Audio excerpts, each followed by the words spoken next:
Whilst we're doing that, Roger, thank you very much for that warm welcome. Rotarians, Mr. President, thank you all very much for the opportunity to be with you here today. I am going to warn you, I do speak two languages. One is English and the other is Australian. So if I start speaking too fast, if I start swearing, please let me know. What I'm going to take you through today is the trends that you need to know for 2025.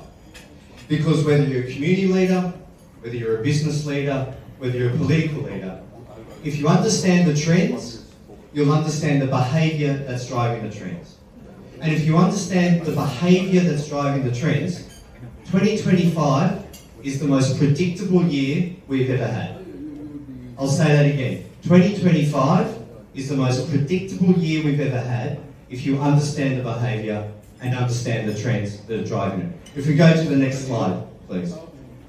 So in terms of who are we and what we do, we're a campaigns firm. Campaigns and communications firm. Everything we do is research-based, it's evidence-based. As you know, it costs a lot of money to guess, but it costs a lot more money to guess wrong. You don't need to guess wrong. You know the behaviour, you don't need to guess wrong. We've worked on campaigns for Boris Johnson, we've worked on campaigns for David Cameron in Australia, also worked for Ranil when he ran for Prime Minister of Sri Lanka. I've personally worked on, as Roger was saying, I've worked on 40 campaigns across 20 countries, including the Caribbean and Iraq. And what you see is that regardless of the country or the geography or the religion or the language, the methodology always works. Understanding what's driving behaviour and then drawing policies to change that behaviour. If we go to the next slide, please. Again, an example of some of the areas we've worked, be it Prime Ministers, over 25 Prime Ministers and Presidents. We've worked for companies, organisations, countries to change their reputation. For example, you see some work we've done in the Middle East, but also with sporting clubs. And you see there, depending where your football loyalties lie, that's either a good thing, working with Man City, or a bad thing. But let me now take you through the three trends. And I want to keep this part short because I really want us to get to a discussion on it. We can go to the next slide. First trend. There's no such thing as a global economy anymore. Anyone who thinks there's a global economy is wrong. There's no such thing as a global economy. There's a two-tiered economy, and that has consequences for businesses and for flow of capital as well. We can go to the next slide. Now, I know it's hard to see, let me explain it to you. We always ask in the very first question, in any survey, be it political, corporate, whatever it is, if you want to be relevant, you have to understand what the public are saying and how the public are thinking. So we always ask, do you think that things in your country are heading in the right direction or seriously heading in the wrong direction? And then what we do is then subtract right from wrong direction. And what you see on this slide is that if you're in Germany, if you're in France, if you're in the UK, if you're in the US, things are heading seriously in the wrong direction. There is a very, very deep pessimism in what you might call established economies. Those economies that have been around for a while or the powerhouses. Very, very depressed. And what does that mean? That means depressed consumer market. That means people aren't spending. And what that leads to is political instability, as you're seeing in Germany with their elections, as you're seeing in France, to some extent, as you're seeing in the UK. So very, very much a very very, very depressed economies and very depressed sentiments. But come over to our region. You look at Indonesia, let's look at Malaysia, let's even look at Mongolia. The economy's growing strong, and people's perceptions of the country is strong as well. What does that mean? That means people are spending more. So if you're in consumer, if you're in hospitality, these are the sectors that are booming. And these are where people have optimism, people are investing, people are spending money. What does that mean? Is you're starting to see already, I dare say a lot of you have got experiences of this, you're seeing a flow of capital, flow of people from these nations where things are heading the wrong direction to this region. This region is the boom region. It's a bit like those Western movies where everyone's in their carriages and there's gold in their heels and they're all rushing over. So businesses need to know how they're going to prepare for this and what are they going to do to inoculate themselves with all these people in these depressed countries coming over, because this region is booming and will continue to boom. And what's driving that? What's driving those perceptions of things heading in the right or the wrong direction? It's all the economy. It's all the economy. But how people talk about the economy is different. So if I'm in the UK, I talk about cost of living. If I'm in this region, I talk about cost of living. But if I'm in America, I talk about inflation. Now, if you miss that subtle difference, how you communicate makes you sound out of touch. Let me give an example. During the last UK election, Rishi Sunak was running around talking about solving inflation. He said, I've solved inflation, I'm bringing inflation down. And everyone in the community said, so what? It's about the cost of living, don't you understand? So he looked out of touch. But flip to the US, what was Biden running around? Biden was running around saying, I've reduced inflation, I've reduced cost of living. Biden was talking about cost of living, I've got cost of living coming down. Yet everyone in the US was saying, you don't understand, it's all about inflation. So it shows that even though, again, as business leaders or community leaders, you may think you know what it is, but are you really sure you've got the right nuance on the message? Because that very slight difference can make you sound out of touch with your customers, with your staff, with your board. So understanding those subtleties and what's driving those subtleties is absolutely important. But again, the fact that we can do research from the US to Mongolia to Malaysia to Indonesia, Australia, Sri Lanka, Democratic Republic of Congo, it's cost of living, economy, inflation, the three dominant issues. And we're seeing that here as well, represented very much in the price of rice as well. So the Philippines are not immune from these global trends. They're not immune from these pressures. They're not immune from this economic debate. So what does that mean for business? If we can go to the next slide, please. What it means is good stuff. Vietnam and Thailand, you're in competition with the Middle East as well. And you've seen a lot of very aggressive, if you like, push for business from places like the UAE, from places like KSA as well. So whilst these nations are looking to the region, how do you position yourself, how do you position your business is going to be absolutely critical. So that's the first trend. No such thing as a global economy. People want to come here, so how do you make yourself look sexy and a good investment and the reason to come in? We can talk about that. We can go to the next slide. Second trend. What we are seeing around the world is this growing social conservatism amongst young people. And what do we mean by young people? We mean people under 40. I did try to get that to be anyone under 60. My team weren't having it. But anyone under 40 is what we mean by young people. So we're seeing this social conservatism coming in. If we can go to the next slide. And what you've probably heard is young people, this is the Greta generation. Young people are all about corporate social responsibility. Young people are all about the environment. Well, let's see if those figures play out. We can go to the next slide. If you're a young person today, you're more likely to be unemployed than the general population. Even in those countries where they think the economy is going well and where they have confidence about the economy. So in Indonesia and Malaysia, for example, and I dare say we have it here too in the Philippines, the youth unemployment rate is higher than the general unemployment rate, and that doesn't take into account what you might call underemployment or shift work. So if you're a young person today, less likely to have a job. Next slide. If you're a young person today, you're worried that you'll never have a house. Housing is no longer seen to be affordable, credible, even desirable. And when you have 5 or 6 generations living in the one house, it does impact. For example, in Poland, we see that it impacts much more on young women who are then staying home with the families. In Brazil, for example, we see that expressed with a lot of sort of young men moving further out to be with their families. So that impacts labour, that impacts talent. So young people, very right, and then you would have thought that not having a house and not having a job will make you want to drink. They're not even doing that. They're not even doing that. You look, alcohol consumption, even here in the Philippines, alcohol consumption is falling amongst young people. Now you know something's wrong when the Brits aren't drinking and the Germans aren't drinking or even the Polish aren't drinking. There's something going on here. So this social conservatism is coming through. Now what's driving that? Why are we getting that? We can go to the next slide. Oh, sorry, I should also say, because of that, we're seeing them vote for more extreme political parties. both extreme right and extreme left. And you saw this very much manifested in the recent EU elections.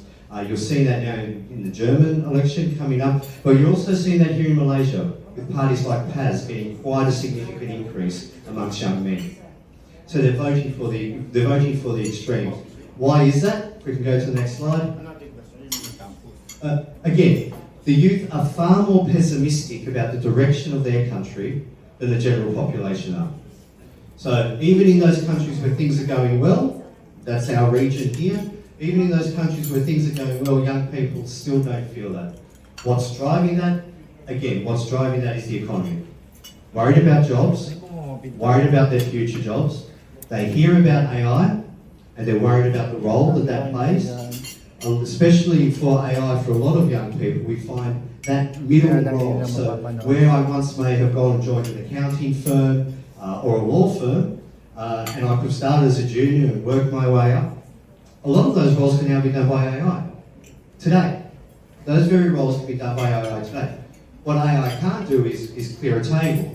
AI can't clean my floor. Now maybe one day it will. But so there's that concern of not just what the future is, but they're worried about the economy. And so what they want to hear from business, what they want to hear from the community leaders is, okay, well, what's my role in this new society?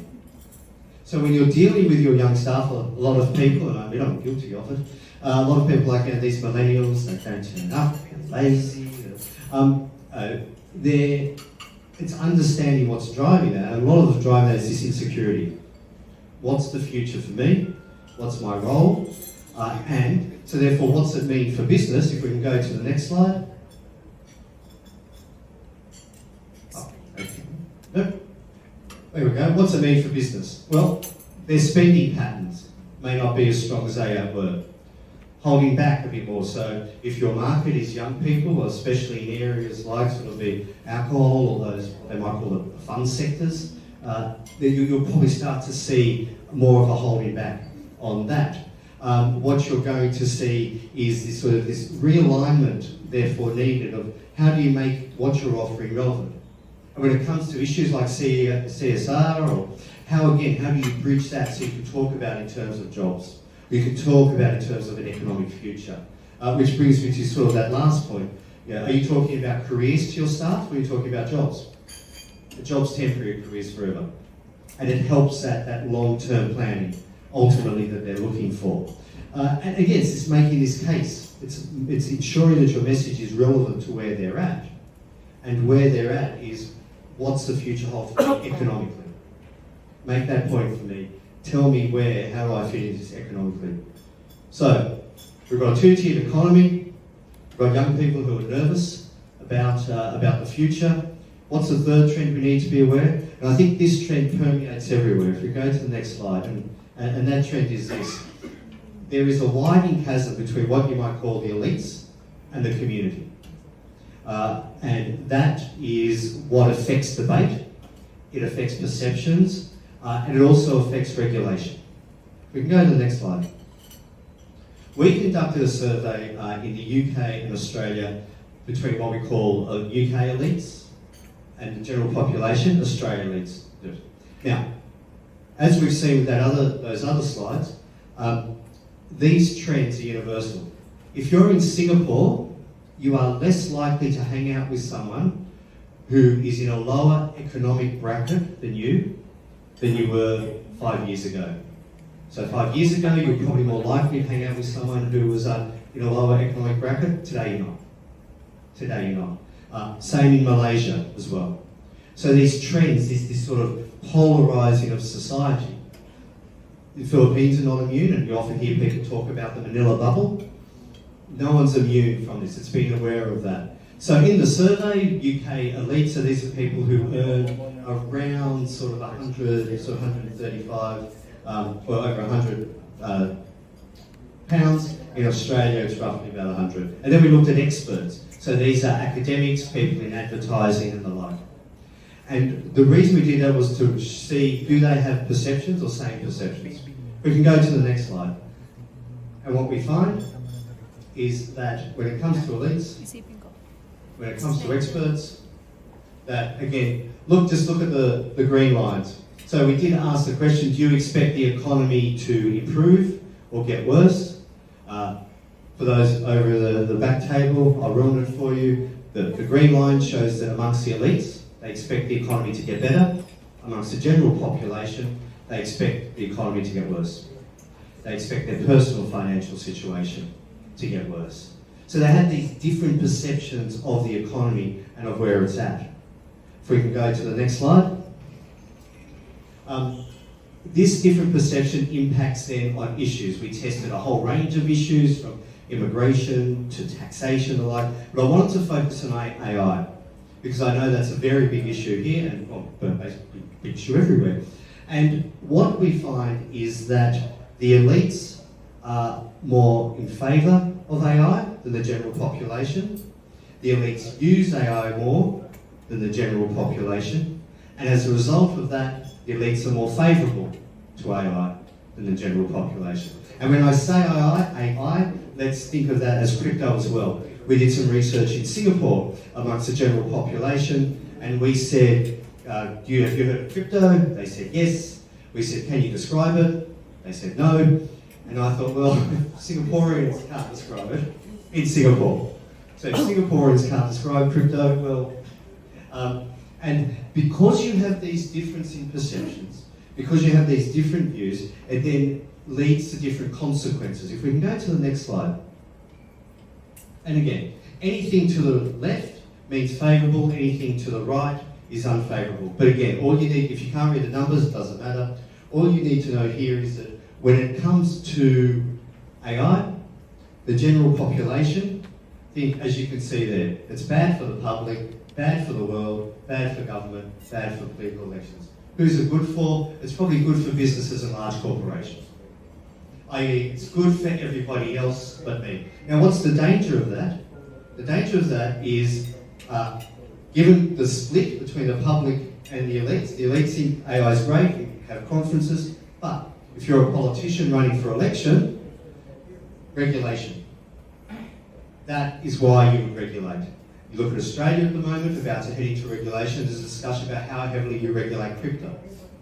And what we see with the international community too, is governments will often take something another country has and go, yeah, I'll use that instead. So, until that gap is bridged, you can understand why governments will talk about regulating AI, regulating crypto, whatever it is you want it to be, because they feel they're on a winner with the public as well. If we can go to the next slide. So, these different perceptions as well lead people to think, well, of course I engage. So we asked this question here. We said, looking at, now here's a series of statements, please indicate to what extent you agree or disagree with the following. And this says, I am well aware of and engaged with political opinions different to my own. Right? Do you agree or disagree that I am well aware of and engaged with political differences of my own? As you can see, the general populations are like, yeah, I suppose I better say yep. I suppose I better. I'm not. Whereas the elites are like, oh, yep, and yes. The elites are like, yeah, we definitely do. I definitely engage with people who have different views than myself. And the experts are even more so, like, yes, of course. So, you probably often hear people say, well, everybody says this. And I agree with everybody. By having this mindset, by thinking that you are engaged with people, will make you miss what's really going on. And this was writ large in the last US election. You all remember last year's US election? This is the closest election in living memory. Right? This is going to be the closest election. We could have a scenario where we have a split electoral college, and Kamala Harris is going to have to vote. The polls were close. Well, what happened on election night? Trump thumped all 7 swing states and won the popular vote. Why was that? Well, the reason was, if we can go to the next slide, the reason was everybody missed Mike. Everybody missed Mike. This is what we call a psychograph. So what we did was a polling in Pennsylvania and Georgia, and we integrated all the research, and we looked at who is that person that Trump needs to pull out. Now the thing about the last US election was there's no one in the middle. But there was no one to swing between each side. You had your Harris guy, you had your Trump guy. The challenge for each campaign was how do you bring your Trump person out, and for Harris was how do you bring your Harris person out. Friend of Rogers and I was involved in the Trump campaign. We took him past these figures. He said, yep, you've got it. So who is Mike? Mike's 49. He lived on the outskirts of town, so out in the suburbs, or just that little bit further from the suburbs. He is a renter.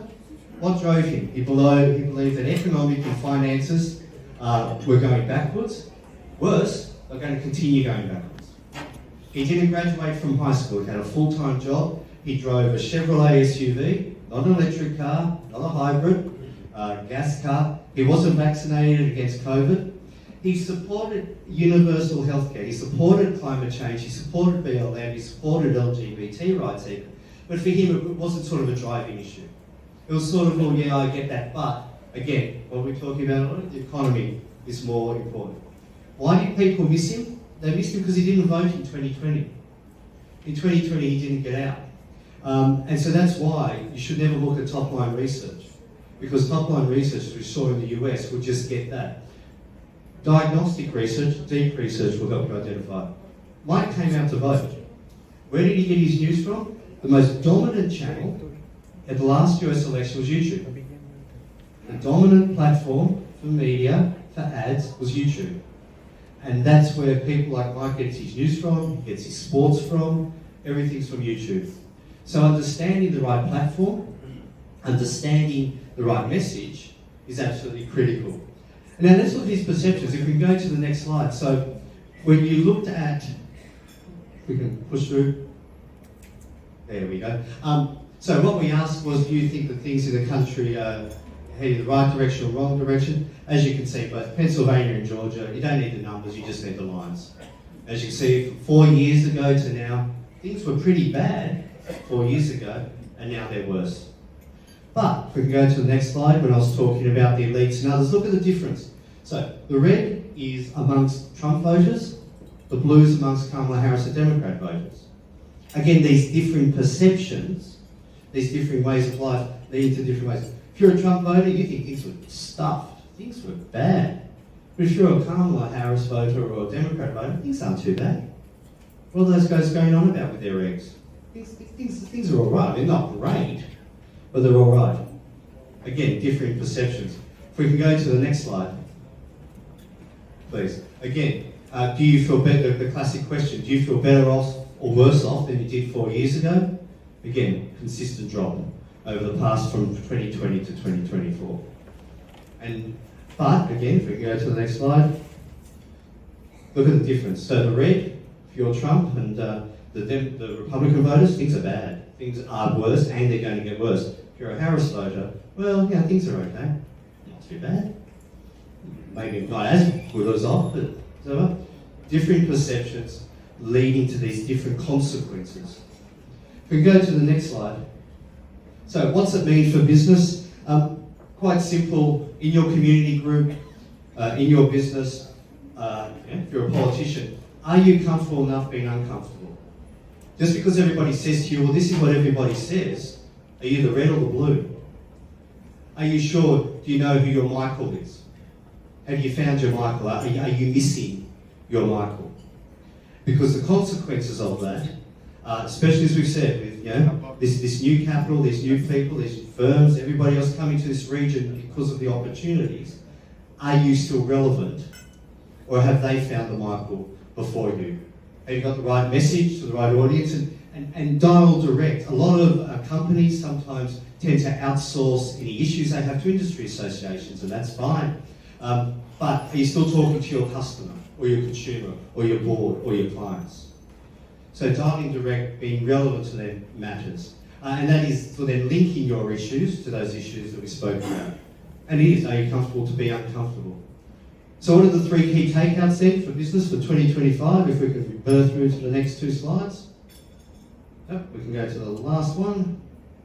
There we go. Again, meet the market where it's at. And are you prepared for what's about to come, given the opportunities here in the region? Do you understand your audience? And by that I mean really understand. Do you understand what's driving? Do you understand the nuances in the message to ensure that you're relevant? And again, do you have the right message for the right audience on the right platform? If you have those, and given you know now what's driving a lot of this behaviour, 2025 is and it should be quite a predictable year. And with that, I'd love to take some questions and have a discussion.